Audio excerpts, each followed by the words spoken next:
Merci de nous suivre et de vous abonner sur la chaîne des leaders Go 221. Produit et services de l'Afrique et des Outre-mer à Dakar du 10 au 12 juillet à la place du souvenir. Ce qu'il y a de particulier déjà, c'est l'acte 2 au Sénégal. Ce qu'il y a de particulier, c'est que le salon commence à s'affirmer parce qu'aujourd'hui, nous allons avoir 7 pays africains qui seront représentés et des structures de renom. Je vous parlais de l'Université numérique Cheikh Hamidou Kane, des structures dans l'habitat, la SNHLM, des banques, la LBA, la BHS, etc. et d'autres structures de l'État. C'est particulier parce que c'est à partir de là qu'on veut montrer que l'Afrique a la capacité de nourrir l'Afrique.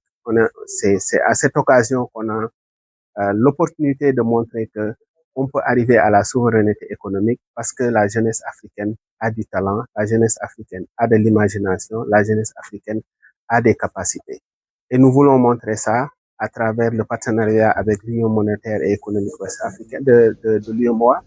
donc des 8 pays de l'UEMOA, avec la forte présence de l'UEMOA, pour montrer que nous sommes un ensemble fort à côté des BRICS, de l'Union européenne ou de d'autres ensembles. L'Afrique a des ensembles, l'Afrique a des entreprises, l'Afrique a des collectivités territoriales fortes. Et donc, la particularité du salon, c'est de montrer ces talents et de montrer à la face du monde que nous ne sommes pas un marché, mais nous avons la capacité de fournir notre marché et de fournir d'autres marchés.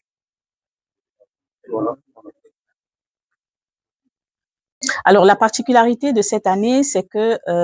nous avons réussi à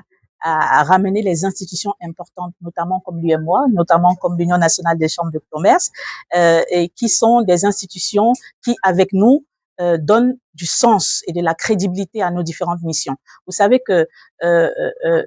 l'entité TAM7 qui porte le salon PSAO, c'est une entité privée qui a besoin d'être accompagnée des institutions fortes pour pouvoir donner de la crédibilité à ces missions et pouvoir aussi rassurer nos différents partenaires. Les partenaires investisseurs qui veulent investir sur des projets ont besoin de savoir que derrière, il y a des organisations comme ça qui portent cet écosystème et qui peut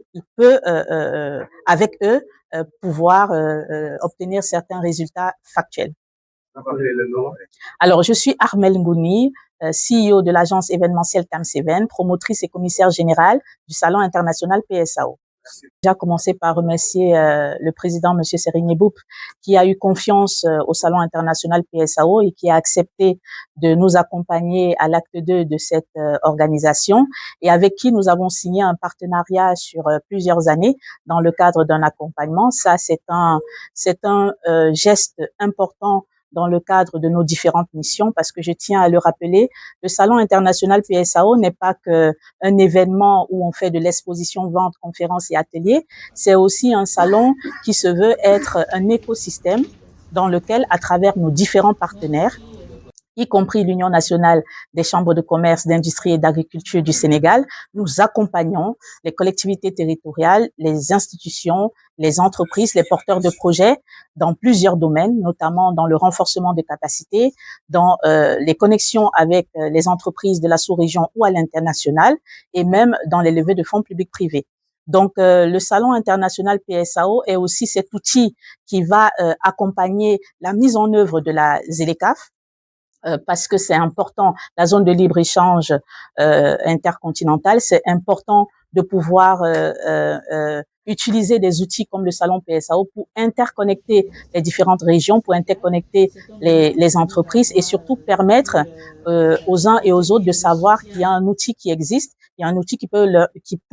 leur permettre de pouvoir multiplier leur chiffre d'affaires.